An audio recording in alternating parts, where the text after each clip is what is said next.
Hello everybody, मैं doctor Saroj Gupta, associate professor, राजकीय मीरा कन्या महाविद्यालय उदयपुर में कार्यरत हूँ। मैं यहाँ इतिहास विभाग में हूँ और आज आपको प्रथम वर्ष कला के प्रश्न पत्र द्वितीय के बारे में बतलाऊँगी।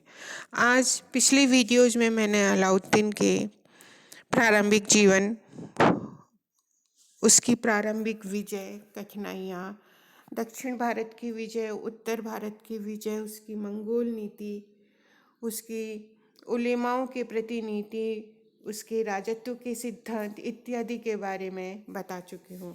आज मैं आपको अलाउद्दीन खिलजी के प्रशासनिक सुधारों के बारे में बतलाऊंगी कि उसके द्वारा राज्य में कौन कौन से प्रशासनिक सुधार किए गए ताकि उसका साम्राज्य सुदृढ़ हो सके।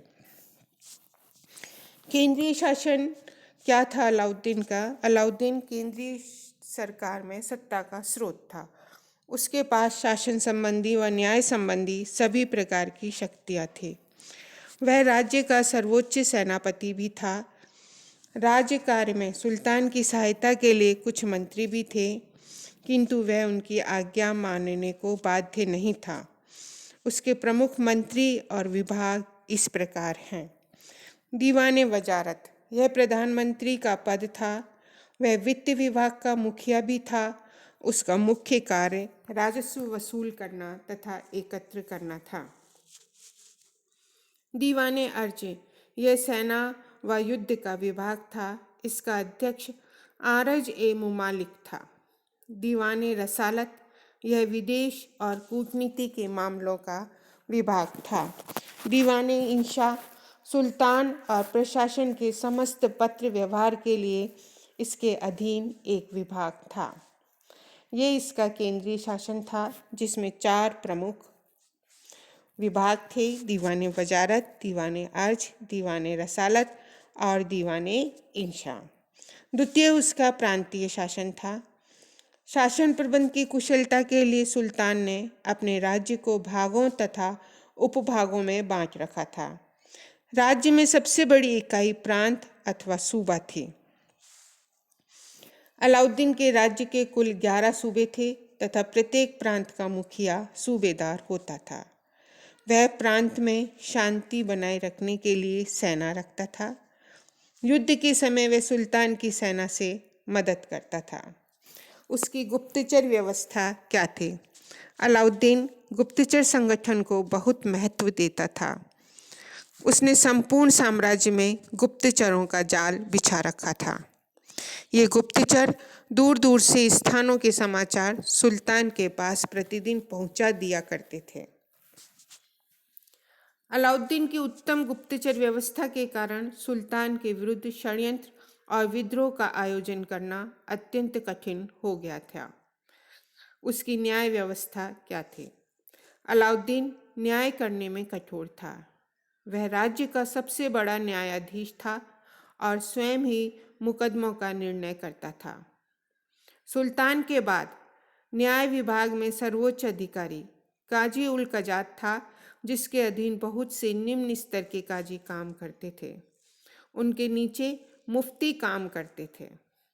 प्रांतों में सूबेदार, काजी और निम्न प्रकार के दूसरे अधिकारी न्याय करते थे। न्याय विधि सरल थी। मुकदमों के फैसले जल्दी से जल्दी करा दिए जाते थे। दंड बड़े कठोर थे। कोई व्यक्ति धनवान या उच्च वर्ग से संबंधित होने के कारण दंड की पीड़ा से नहीं बच सकता था। कोड़े मारना, कुओं में फेंक देना, कैद करना, सिर काट देना, अंग विच्छेद, पत्थर मारकर जान निकाल देना तथा इसी प्रकार के कठोर दंड अपराधियों को दिए जाते थे। इस प्रकार की कठोर दंड व्यवस्था के परिणाम स्वरूप चोरों, लुटेरों और अन्य अपराधियों का आतंक समाप्त हो गया। सैनिक सुधार। अलाउद्दीन के सैनिक सुधार कौन कौन से थे? उसने राजधानी में स्थायी सेना रखी। उसने एक विशाल और अनुशासित सेना का संगठन किया, जिसमें पैदल सैनिक तथा घुड़सवार और हाथी सम्मिलित थे। फरिश्ता के अनुसार अलाउद्दीन की सेना में 4,75,000 घुड़सवार थे। पैदल सैनिकों की संख्या इससे भी अधिक थी। सैनिकों की योग्यता के आधार पर भर्ती किया जाता था। सैनिकों को नकद वेतन दिया जाता था। Doctor A.L. श्रीवास्तव के अनुसार एक सैनिक का वेतन 234 टका प्रतिवर्ष था और एक अतिरिक्त घोड़ा रखने वाले को 78 टंके मिलते थे। सुल्तान ने सैनिक व्यवस्था को भ्रष्टाचार और बेईमानी से दूर रखने के लिए 2 उपाय किए।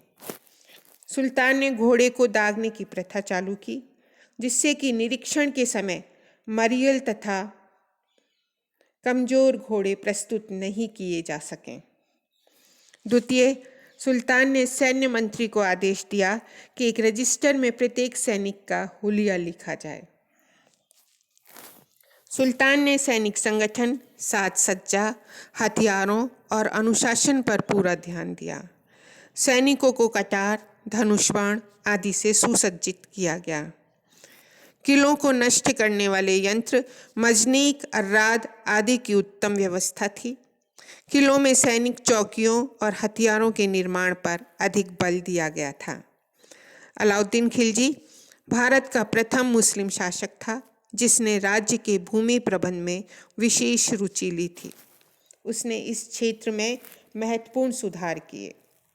राजस्व सुधार, भूमि अनुदानों की उसने समाप्ति की। सर्वप्रथम अलाउद्दीन ने राज्य के अधिकांश अमीरों, सरदारों, अधिकारियों और धार्मिक व्यक्तियों से भूमि को छीन लिया अर्थात जागीरों को छीन लिया।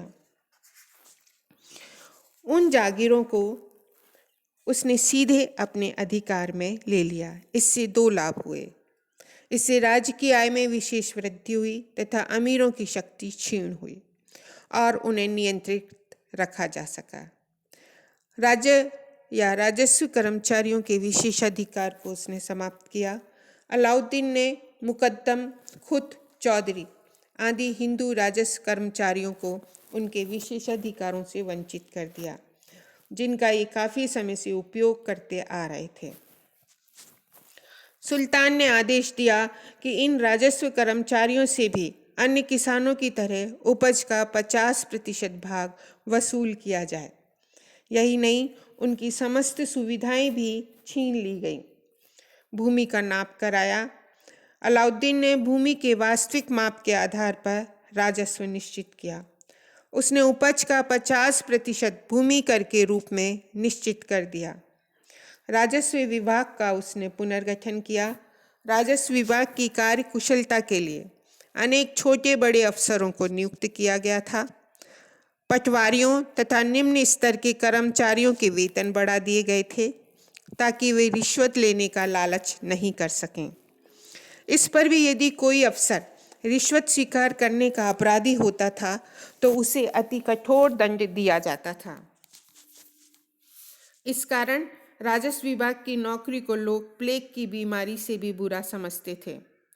बर्नी के अनुसार राजस्व विभाग के कर्मचारी जनता में बड़े अप्रिय थे और कोई व्यक्ति इस विभाग के राज्य अधिकारियों में अपनी लड़की का विवाह करने को तैयार नहीं था।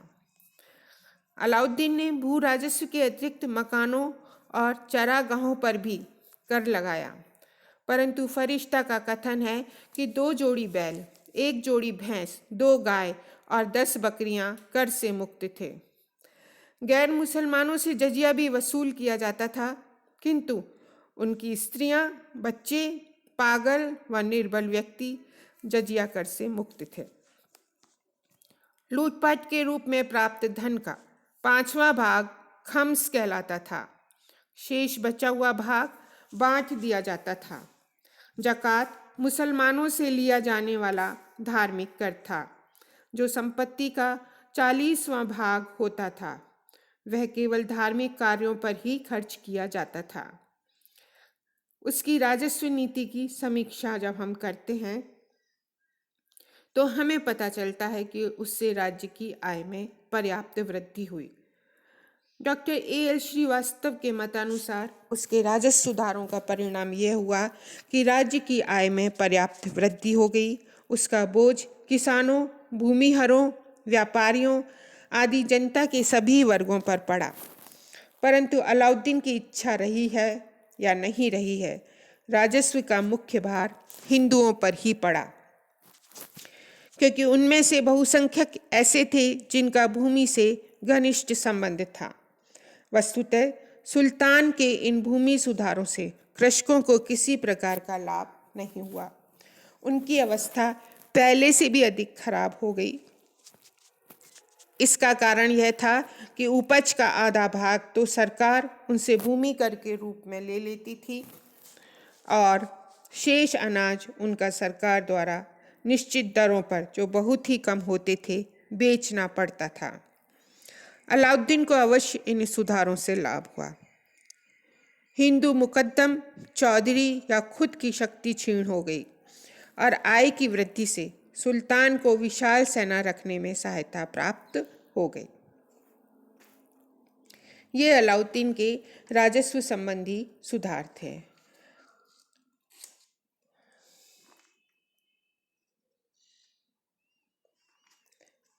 नेक्स्ट वीडियो में हम आपको अलाउद्दीन की बाजार नियंत्रण योजना और अलाउद्दीन के मूल्यांकन करेंगे। Thank you.